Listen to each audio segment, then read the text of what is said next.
I would die for Egypt. What would you die for? I am Isis. I am a god. As long as she's alive, she is the pharaoh. My father's will names me co-ruler of Egypt. You remember that weird kid in school who kept disrupting history class with asinine statements like Cleopatra was black, and the teacher had to stop and give a side lesson on ethnic backgrounds of historical figures? Well, it seems that Netflix is that weird kid, and they just haven't learned their lesson from the Cleopatra fiasco. I guess getting sued for $2 billion by the Egyptian government wasn't enough. Now the wokesters are at it again with their latest historical race swap with Hannibal. But is it really that bad? Or will Netflix suffer the same fate it did with Cleopatra? Join me, dear viewer, as I dive deep into the controversy with Netflix's Hannibal. Netflix caught a lot of flack from foreign audiences a few months ago with the release of their series on Cleopatra.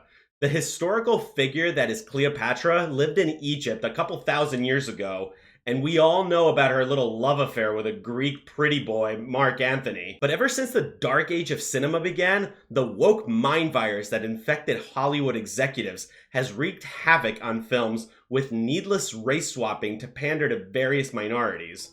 Excuse me, I believe I asked you to put a chick in this and make her gay. Yes, the chef was a little confused what you meant by that. It means put a chick in the linguine and make her fucking gay! And I want it lame! Over the past 15 years, Hollywood, and particularly Disney, has completely run out of ideas. They chase the almighty dollar with seemingly surefire hits in remakes and sequels, and trying to pander to smaller and smaller minority groups, or the hyper-minority. By trying to include everyone, they pleased no one. Instead of focusing on story and character development, they focus on race and gender swapping of existing legacy characters, like Cleopatra. Sometime in the last 10 years, some racial supremacists decided to co-opt historical figures and rewrite history. These nutjobs seem to think that just because Egypt lies on the African continent, then all of it must be black. Clearly they haven't traveled outside their liberal bubbles. But Hollywood studios weren't too far off the mark. Due to the piss-poor education system in America, they only wanted to provide what they thought American audiences wanted to see. Because you see, to American audiences, Africa equals black, despite the northern half not being black. But those are just minor inconveniences, you see. Egypt and northern Africa weren't having any of it when it came to Netflix's depiction of Cleopatra.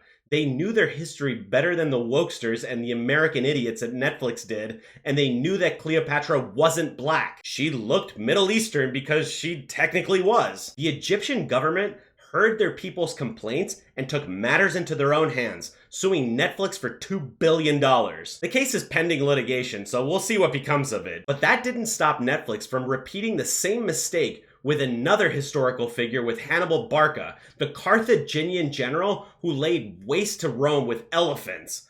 Badass motherfucker, if you ask me. Who do they cast for the title role? None other than Denzel Washington. Yet another race swap. Now, don't get me wrong, Denzel Washington is a phenomenal actor. I've praised his many performances in my videos. His performances, largely, are extremely well-written and well-acted characters who just happen to be black. Exactly as it should be. He even starred as a titular character in one of my favorite Shakespearean plays, Macbeth, and did a fantastic job. Do I think he can do a good job with Hannibal? Sure, no doubt about it. But I can't say he fits the title role. Hannibal Barca was from Carthage, which is in northern Africa. During the pandemic, I got into the History of Rome podcast, which dealt a lot with the Carthaginian Empire and their many interactions with their neighbors in the northern Mediterranean, the Roman Empire. Carthage was a thriving economic center that sits in what is modern-day Tunisia. Tunisians, by and large, aren't black. Neither was Hannibal. In fact, Hannibal looked more like Zinedine Zidane than like Flavor Flav. What may be different here is that Cleopatra may have been a different case altogether. For some reason, black nationalists are obsessed with depicting ancient Egyptians as black, whereas they mostly weren't. With a few historical exceptions when dynasties or tribes from further south, think Sudan, and others such as the Kush controlled Egypt. Hannibal most certainly wasn't black since Carthage lies further northwest, and has a huge fucking desert called the Sahara that precluded interactions with their black neighbors in the south. There were even fewer chances to intermingle the races given Carthage's geographical location. There's even Roman art that still survives that depicts what Hannibal looked like. I mean, these guys look Middle Eastern to me, but I'm not wearing woke-colored glasses. Given Tunisia's current geopolitical standing and small population, they aren't as viable to put up much of a fight against Netflix like Egypt did. Although the question still stands, why are Hollywood studios trying to rewrite history? With shows like The Vikings introducing black characters, the pandering has become tragically comical. Do they really think that black people themselves believe there were black Vikings?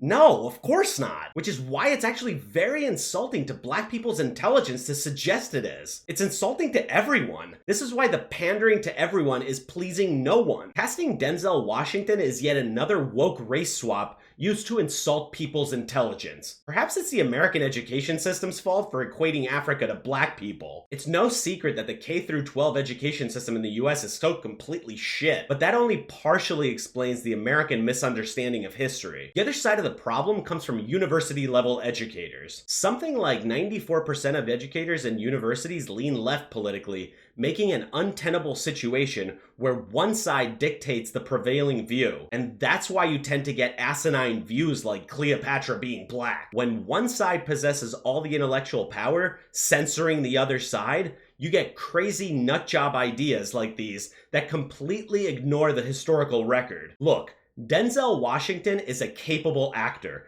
No one is disputing that. But if you want to make a historically accurate depiction, you have to stick to historical facts. I'm not sure that Zidane has the acting chops to handle a role like Hannibal, despite his extensive skills on the football pitch though. But he'd be a lot more historically accurate than Denzel. Only time will tell if this is yet another race swap gone wrong. But what do you guys think of all this? Do you think Netflix should have cast a historically accurate actor? And do you think casting Denzel as Hannibal is detrimental to other actors who are just trying to make it? Please, do let me know down below in the comments. And as always, hit that like button, ring that notification bell, and smash that subscribe button, and I'll see you in the next one.